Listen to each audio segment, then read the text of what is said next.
Good morning, guys. Welcome to Rangers Matchday News here on Glasgow Rangers Nation with me, your host, Owen James. Yes, it is match day, and like a kid waiting for Christmas, Christmas has finally arrived. But let's hope that come 7:30ish tonight, when you're unwrapping those presents, the proper presents, that you're actually really happy with the present and you're not sitting there going, that was awful. I wish we could go back in time.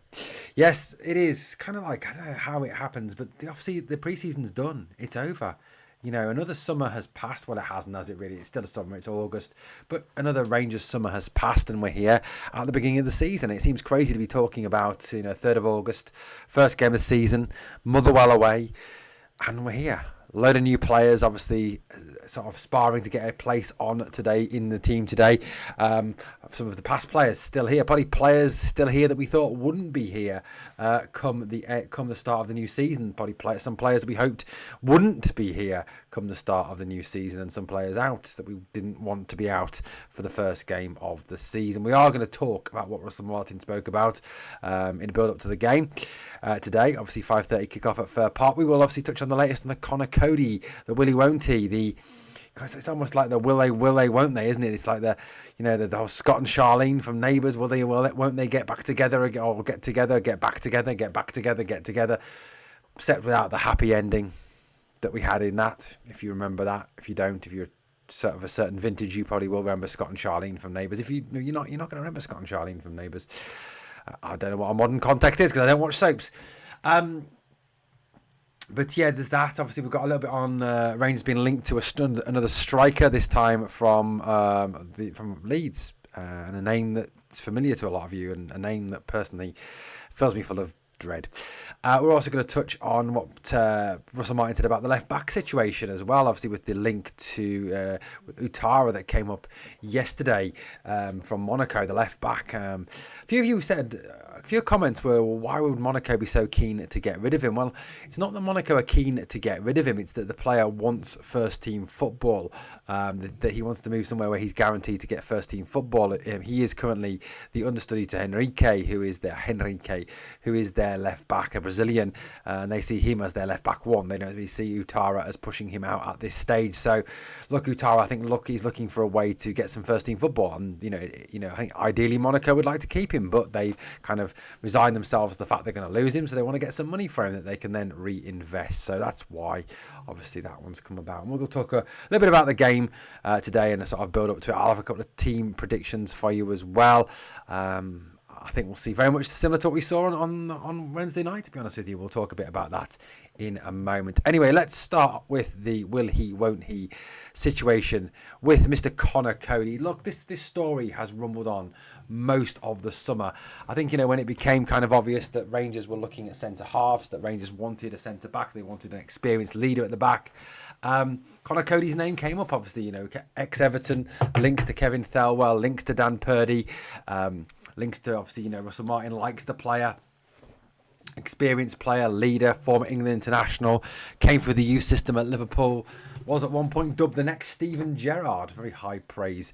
Never really worked out though, did it? Anyway, that is now officially dead and done and dusted.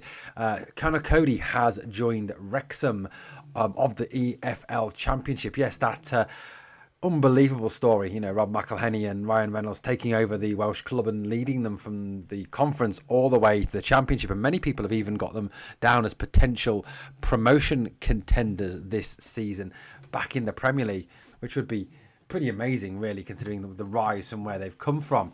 Anyway, Conor Coady has completed his move to Wrexham for a fee of £2 million. Now, this comes on the back of the story that I reported to you during the week that Marty Cifuentes wanted to keep him and wanted to have him in his squad for the Championship campaign this season for Leicester. However, it seems that with the player's desire to leave, the fact that he only had a year left on his deal has overridden all that, and he has gone off to join Wrexham.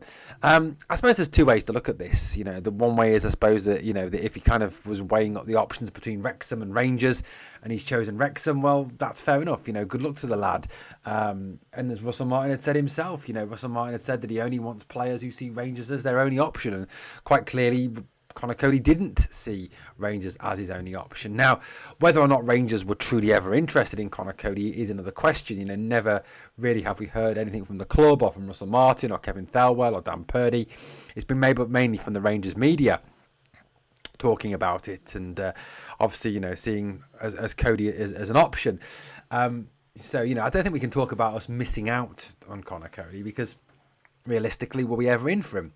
But look, it's an interesting one nonetheless, and I think it really does present Rangers with a issue that they need to address still. And Russell Martin touched on it in his presser today. He said there'll be still players leaving, there'll still be players coming in. There are a few key positions we need to strengthen, were his exact words in his presser today pre the Motherwell game. Now, I think the centre back is still a position of need. Now we have Manny Fernandez, we have Nasajiga, we've got John Suter, Clinton Nanciar looks like he is heading out the door on loan at some point. Leon King doesn't like he's in favour. Obviously, Robin Propper has left the club. So realistically, we do need to look at another centre back. Now, we have been linked with a whole host of names. The biggest one being Conor Coady, but there was the Dutch lad as well. But I can't remember his name now. Mbuyamba, was it?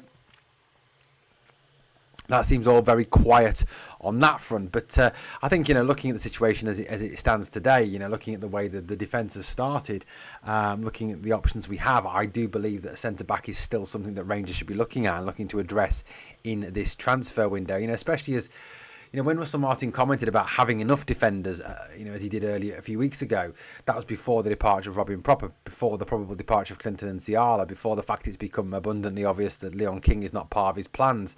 He's automatically cut 3 centre-backs from that squad. So realistically, I think that's a position we do need to address. Now, obviously, it's not going to be Conor Coady, and that will really upset some fans, that already delight some fans. I think, again, it was a move that divided the fan base. Looking back on it, there was a lot of fans that said he was old, he was washed, or he was past it. A lot of fans like myself who thought it'd be a really good move, due to his leadership, his communication, the fact that he reads the game extraordinarily well, got a great range of passing, brings the ball out from the back, all those things. But hey, wasn't to be. He is now with Wrexham in the English Championship. Pretty amazing. Only cost £2 million. Okay, let's move it along a little bit and talk about our next story here on this match day. Guys, it's mad. It is mad. I can't get over the fact it's the first SPL game of the season. Rangers obviously kick off at 5:30 against Motherwell away at Fir Park. But before that, we'll have already had Kilmarnock versus Livingston. Livingston obviously newly promoted back to the SPL. Then on Sunday, a whole ranch of games on Sunday, starting with newly promoted Falkirk against Dundee United, obviously who have progressed in the Conference League. Dundee versus Hibernian. That's on Sunday at 3:00. Interesting to see how Hibernian come back from their defeat in the Europa League, and Dundee, many people's top tips for relegation. Celtic, yes, right, that lot across the city starts at home, 4:30 on Sunday, in probably what is going to be a guaranteed nice easy 3 points for them against St Mirren, who'll probably lay down and die. And then Monday, an absolutely intriguing game, Monday at 8:00, Hearts v Aberdeen, 2 teams who will be vying for 3rd place, no doubt, this year, with the new Hearts team that are kind of revitalised under a new manager, Derek McInnes, with new investment from Tony Bloom and an awful lot of money spent this summer for a club like Hearts. But there we go. Anyway, look, so it's match day. It's time to obviously reflect on some stories. So what's our next story we're going to reflect on? We're going to reflect on this young man here, Mr. Joe Gelhardt, who has been linked yet again with a move to Rangers. Now, I don't think it's any secret that, there's obviously doubt about Cyril Dessers and Hamza remaining at the club. There's obviously, therefore, a need to probably go out and get another striker. There's been a whole host of names this summer linked. Obviously, Dor Turgeman been the one that's come up and kept coming up again and again and again. And there's been all sorts of stories around that. The fact that Maccabi don't really want him to leave, that Maccabi Tel Aviv don't want him to leave unless they can get a replacement, but they believe getting a replacement will be particularly tricky with everything that's going on in Israel at the moment. Then there was the whole fairy tale bid story. So there's been a number of things on him. Obviously, Matthias Freegan was a target, but he's now moved. So, there's been plenty of links to strikers, but the latest one seems to be that Joe Gelhardt has returned as an option. Now, whether this is lazy journalism because, hey, guess what? Parag Marathe has an involvement with Leeds, has an involvement with Rangers. Ooh, look, Rangers and Leeds are owned by the same team, the 49ers. Let's make a story up where, Leeds are selling a player to Rangers. That's obviously, one of the stories. Now, it has been rumoured that there's been talks between the hierarchy at Rangers and the hierarchy at Leeds over a move for Joe Gelhardt. Joe Gelhardt hasn't travelled with Leeds for their pre-season tour, which has kind of gone on to kind of further spark this rumour about the player. Like I said, Leeds are looking to develop their squad. They're looking to improve their squad to obviously really have a go at staying in the Premier League this year. Now, there's obviously been numerous players who they've looked to move out this summer, and Joe Gelhardt is one of them. He looks set to leave. He didn't travel with the pre-season group at all. So he hasn't been part of pre-season. He clearly isn't part of the manager's plans in the Premier League. He obviously had a loan spell at the end of last season at Hull City, and we'll touch on those statistics in a moment. Now, the story that's going around is that Rangers are looking at a £4 million move for Joe Gelhardt. He scored 5 goals in 20 games for Hull. He scored a few key goals in their survival bid, but it's still only 5. Now, according to reports from a number of sources, including local newspapers in the Leeds area, Leeds are willing to listen to offers for Gelhardt, and the young striker has already hinted at leaving Leeds for more regular first-team football. Now, two teams that are rumoured to be interested in securing his services are Wrexham, who are looking to strengthen further, and Hull, who had him on loan last season. You know what? He's got 2 years left on his contract, so look, this is the perfect time to sell. This is the perfect time to maximise. Maximise his money, isn't it? That's how to maximise the transfer fee. Now, in terms of Gelhardt's stats, he's made 57 appearances for Leeds, many as a sub, scoring 3 goals and 7 assists. Leeds under 23s, he's made 31 appearances, scoring 20 goals with 6 assists. He obviously started his career with Wigan, where he made 21 appearances, 1 goal. He had a loan spell at Sunderland. In the season they finished in 5th or 6th, I can't remember what it was now, in the Championship, where he played 20 games, 3 goals, 3 assists. Really, really struggled in that loan spell. And for Hull City, he made 20 appearances, scoring 5 goals. Now, Gelhardt, he's been looked at as a striker. And if you look at transfer market, he's listed as a centre forward. But, having seen him play a number of times, watching, as I do, a lot of EFL Championship football, I've got to say Joe Gelhardt is not an out-and-out striker. He's not a player who traditionally holds the ball up, plays well with his back to goal, works the back 4 over. That's not his style. He's more a 10. He's more a second striker. He's more someone who likes to drop off, who likes to play the ball through, who likes to thread passes through, who likes to play, facing goal rather than his back to goal. I personally don't rate Joe Gelhardt in the slightest. I really don't rate him as a player. I think he's a very average player. I think he would do well at a lower-end Championship club or even League One.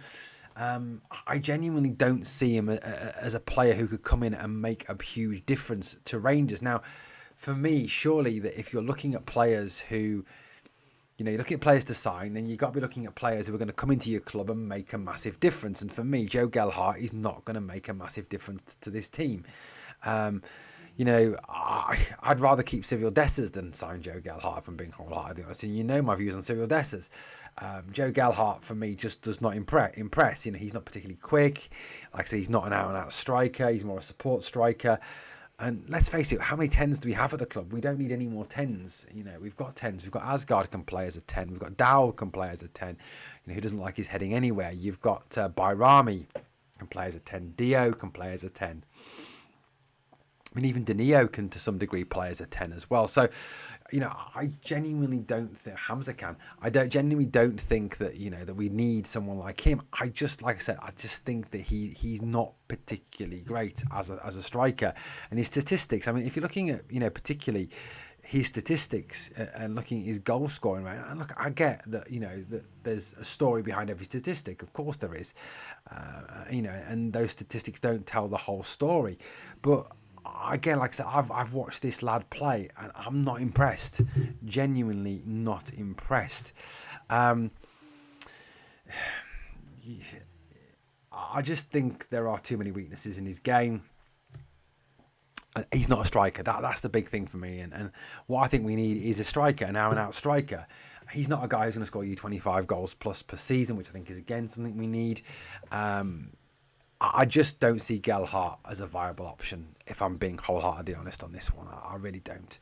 So for me, it's a big no on Joe Gelhardt from Leeds. And I've got to say, if he does sign for the club, I will not be overly impressed with that signing from Rangers. Right, let's have a little move along then. Now, one of the big debates that's been raging through this pre-season, through obviously the Champions League qualifiers and in a number of games, is the fullback situation. Many people believe that Max Aarons should be at right back and that James Tavernier should be dropped. Many people believe that Max Aarons has struggled at left back and that he's not really he's not a left back, and he's not playing particularly in his position, which is true. He isn't. He's a right back.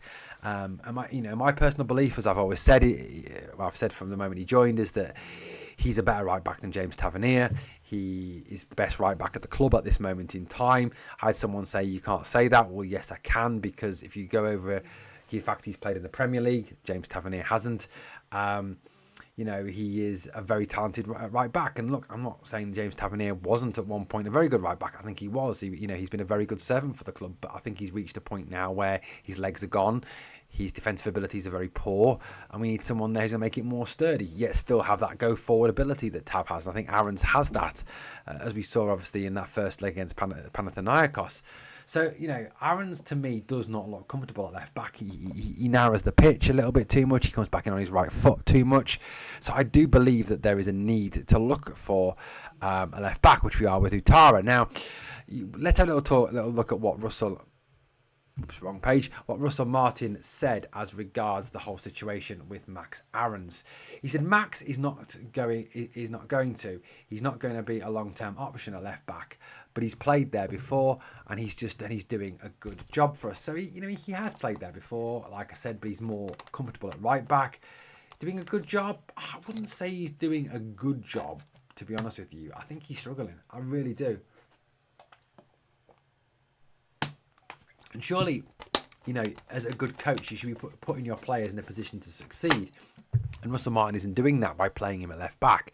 And as I've said, I feel as well that keeping a right footer on the left narrows the pitch too much. And I think come SPL game time, which is where we should be concentrating, if you're playing against those lower teams that pack the pitch out in front of you and play that low block, it's more difficult to break down where you've got no width on one side. The other guys have to do more to put themselves in the frame. They have to do more in terms of being really, really consistent day in, day out. I think Gelhardt has a lot of potential and some really good attributes, but he knows what we think of him and where he needs to improve to really help us on the pitch, to help us win games of football. Now, reading that comment and looking at what Russell Martin says there, I don't think he particularly rates Gelhardt too highly with those comments. He talks about the need for consistency, so that tells me that perhaps at training and in the games where they have played, he's not seeing what he thinks he needs to see or what he wants to see from Gelhardt in terms of him actually starting in that left back position. He talks about potential, which is fine. It's clear that he has got potential, Gelhardt, quite clearly. He says some good attributes. It's clear that there are a lot of areas still for development. At times it's what you don't say that gives more of a clue about what you think of someone than what you do say. Something that a number of people could learn from. But that big one about some really good attributes tells me that there's quite clearly some heavy doubts about him as a player.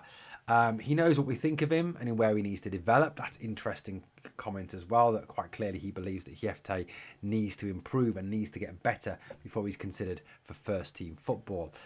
He went on to say, and I think Ridvan, we've had a really honest and open conversation, and I think he's sizing up his options. There are a couple of people interested in him, and we'll wait and see what happens on that front. So it's interesting that Russell Martin is confirming there effectively that there are clubs in for Ridvan, that people do want to sign Ridvan, and it's now down to him to make a decision. So it looks like to me, he's kind of said, well, look, this is what we're offering. You can see what else is on the cards. And I think anything could happen over the remainder of this window. He could walk, he could stay. Personally, I like Ridvan. I think he's probably the best left back we've got at the club by a street. But look, if he could sign Utara, he wouldn't be. But look, it's an interesting comment nonetheless, and I think it is something that we need to monitor going forward. And it's interesting that Russell Martin talks about the fact that Max Aarons is not the long-term answer at left back, so he quite clearly has plans now, whether that is a signing like Utara or whether that is like Ridvan obviously not moving on, or perhaps Hjefte making the developments that he needs to make to be considered a first team player. So whole host of options there for Russell Martin, going forward. But interesting nonetheless what he had to say about Max Aarons playing a left back is something that has been picked up by a number of people. Right, so Rangers kick off tonight or this evening or whatever it's called. Evening, whatever. Big Bang Theory joke there for you, those of you who remember the Big Bang Theory. Would love a big bang tonight. That doesn't sound wrong. Rangers obviously travel to play, as Tim Lovejoy used to call them on Soccer AM, the Mothers. In this opening round tie. So I thought it'd be interesting to find out a little bit about our hosts, Motherwell. I don't know about you, but I don't do an awful lot of research on Motherwell because, you know what? It's not my team. I don't really care. They are who they are. Let them get on with it. So, look, I mean, realistically on paper, there should be no competition between Motherwell and Rangers. Of course there shouldn't, because, they're worth 16.6 million euro. We're worth, I think, somewhere in the region of 80 to 90 million. They're a average age squad at 25.1. They've got 16 foreigners. 55% of their squad is foreign. They've got a squad size of 29. They have spent money this summer. Obviously with their new manager as well. In terms of arrivals this summer, Motherwell have signed Emmanuel Longello from Birmingham City for 150,000. He's a left back. They've signed Ibrahim Said from Viborg for 135,000. They've signed Elliot Watt, who's a defensive midfielder from Burton Albion on a free. They've signed Jordan McGee, a centre back from Dundee on a free. They've signed Lucas Fadinger, an attacking midfielder from Altach, on a free transfer. They've signed Elijah Just, who is a right winger from Horsens, which is a Danish club, I'm told. Asole Sule, a centre forward from West Bromwich Albion. Dylan Wells, a right winger, has been promoted from Motherwell's B team, as has Ollie White. Players have left the club this summer. Dan Casey, him of the famous assault on Ross McCausland. Shane Blaney, another centre back, on his way out. Steve Seddon, the left back. Colin Clacklan, the centre midfielder. Davor Zdrowski, also gone as well, for a defensive midfield player. Moses Abayi, a centre forward, also gone. And Harry Patton, also gone from the club. Now, in terms of how they line up and how they play and what we can expect today from Motherwell, they're a team that traditionally plays with either a 4-4-2 or a 4-4-1-1, but they do seem to prefer that back four, midfield four, and then a combination of two strikers. That's how they prefer to line up. In terms of what they've done so far this season, there's no point looking back at the previous season, is it? Previously to this game, last time out they had a friendly against Hertha Berlin where they drew 1-1. But in the Scottish League Cup, in the Scottish League Cup, they've had some fairly decent results. They beat Greenock Morton 3-0, Stenhousemuir away 1-0, beat Peterhead 2-1. They won 5-4 on penalties against Clyde. They had a friendly against Carlisle, which they won 1-0. They also played a game against Twente, which they lost 3-0. So, interesting, obviously, the players, interesting, to look at how they're developing and how they're coming along. Like I said, there's some decent players in that Motherwell team. Some players, that we will have to watch out for today. Obviously given the talent they have. Now, like I said to you, this is a team that have new manager Jens Berthel Askew as their manager. Last season they finished 8th. They'll be looking to improve on that. And let's face it, it's never an easy out when you play Motherwell, is it? It's never a game where you go, that's going to be a walkover. That's going to be an easy 3 points. So let's not worry about that one. So it is going to be tough, I think. In the first game of the season, I think there's still some ring rustiness there in the Rangers squad. There's still some getting to know you process going on there. They're still getting to know the coach and what he expects. And I think obviously that is going to hold Rangers back slightly. Of course it will. But look, it's pretty fascinating, isn't it? Pretty fascinating what may happen. Now, I don't think there's any doubt in my mind or any doubt in anyone's mind that Rangers have to win this game. They have to win this game on Saturday. On Sunday, sorry. It's not even open for debate, is it? It has to be a win for Rangers. Can you imagine first SPL game of the season we slip up? That would be an absolute disaster. So look, it has to be a win for Rangers. That's beyond a doubt. In total, Rangers and Motherwell have played 71 games. Motherwell have won 5 of them. Yes, that's right, only 5 of them. Rangers have won 50 of them, and there's been 16 draws. At Fir Park, there's been 34 games. Motherwell have won only once at their home ground. So you can see it's traditionally a spot where Rangers do okay. They've won 23 out of 34 and drawn 10 games in that rivalry between the two clubs. In terms of head-to-head record, the last time the two clubs met, back last season was obviously a very intensive game, wasn't it? If you remember back to that game, very much full-on game, and Motherwell made it difficult for Rangers, and I think today they will continue to try and make it difficult for Rangers. They'll be as physical as possible. They'll try and disrupt the game as much as possible. They'll try and disrupt Rangers as much as possible. They won't want to allow Rangers to get into their stride, to pass the ball quickly, to be aggressive, to move the ball quickly. Something Russell Martin spoke about in his presser today, and the ability to run was another one that he kind of touched on a little bit in that situation.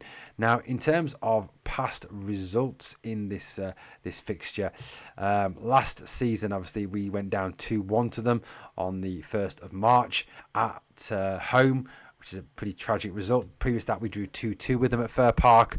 We then had a 2-1 win at Fir Park. So again, one win, one draw last season there. The overall record at Fir Park, Rangers' overall record at Fir Park. If we have a quick look at that and look at how Rangers have got on only in games at Motherwell's home ground. Interesting reading, guys. Interesting reading. Like I said, of those games that have been played, over the last 45 games now, sort of stretching it out a little bit, Rangers have won 27 of them, Motherwell 5, and there's been 13 draws. In that time, Rangers have scored 92 goals to Motherwell's 43. So Motherwell's record isn't particularly great at Fir Park against Rangers. The victory that Motherwell got, you've got to go right back to last one obviously was in 2015, a 3-0 victory for Motherwell. Before that, you've got to, like I said before that, if you go over the last few results at Fir Park, 2-2 last time out, then it was 2-1 to Rangers, 2-0 to Rangers, 4-2 to Rangers, 2-1 to Rangers, 3-1 to Rangers, 6-1 to Rangers. The last non-victory, obviously, other than that 2-2, was a 1-1 back in 2021. But then before that, a 5-1 Rangers, a 2-0 Rangers, a 3-0 Rangers. Like I said, the last defeat, you've got to go back to that second playoff semi-final, second leg, that 3-0 defeat. So look, it isn't a very successful time for Motherwell. It isn't, a fixture they historically do well in. In fact, if you go back to that game that we lost 3-0, the Rangers team that day was Bell in goal, a back five of Foster, McCullough, Zalewskis, Wallace and Ferguson, a midfield three of Vukic, Law and Murdoch, and Boyd and Miller up top. So, some very, very dubious players in that lineup. Look, I think, today it's a game that Rangers have got to aim to win. They've got to win this first game of the season. They've got to start off as they mean to go on. A slip up at this stage of the season would obviously, leave that lot from across the city with a chance to already start and open up a lead, which would be really bad. I think Rangers obviously will be without Thelo Asgard, will be without Hamza Igaman. Both of them are injured. Russell Martin said in the presser yesterday that they're not serious injuries, but we have to be patient with them and they won't be back for this game today, which is certainly worrying and concerning. In terms of how I think he will line up today, I think that you may see a couple of changes maybe from the team the other night. I think Jack Butland will continue in goal. I think the back four will stay largely the same. Will be Tavernier, unfortunately, not Aarons at right back. I think it'll be Suter and Giga, with Suter playing left side centre back, which I don't think suits him in the slightest. Aarons at left back. I think the midfield three will be Rothwell, Dio and Raskan. The front three I think is slightly harder to pick. I think Gassama may well get a run out, but I've got this really funny suspicion that it will be at the expense of Finlay Curtis and that Gassama will start on the left, and Kieran Dowell, who, like I said, I genuinely do not understand how that man gets a game. He's worse than pish. He's absolute shite. Absolute, pure, unadulterated shite. It's like playing with 10 men, I think, Kieran Dowell on the team. It really is. The guy is just a fucking joke of a footballer. And I think, probably up top, we'll probably see Danilo start again. That will be my prediction for the starting 11. I may be wrong. Dessers might start up top. I still don't think Dessers suits the Martin system, but who knows? Beggars can't be choosers when you haven't got enough players. In terms of the score today, I think it'll be a 3-1 Rangers victory. I think Rangers will win. I don't think it'll be a pretty performance, but I think they'll do enough to get through and win the game, guys. So let me know your thoughts in the comments. How do you think the game will go and end today? And what would your starting 11 be for Rangers in the game today? Guys, thank you for watching the first matchday news of a new season. Hopefully, this is going to be a great season for Rangers where we compete on all fronts and bring home some more silverware and put that lot from across the city back in their box. Well, thank you for watching Glasgow Rangers Nation, guys. As always, if you've enjoyed the content, please like, comment, share and subscribe. Thanks for watching. Catch you next time.